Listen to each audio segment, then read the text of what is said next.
Guys, for today's video ay ipapakita ko sa inyo kung gaano kalaki yung alimango. Yan ay bigay lang po ng aming kapitbahay. Ayan, sobrang laki. Yan ay lulutuin na ho natin at ilalagay na sa kaldero. Ayan po, let's see, pagluto na, ayan na siya. Ayan, sobrang laki. Bagay na bagay ito sa mga may mga high blood, ganun.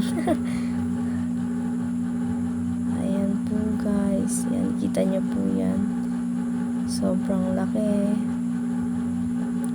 Ano pa lang, kamay pa lang, ng pusukan eh. Galamay, ganun.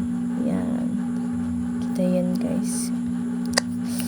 Ang masarap ng alimango from Estancia Checa. Ayan, ubos na po. Yan, sobrang yellow ng aliki.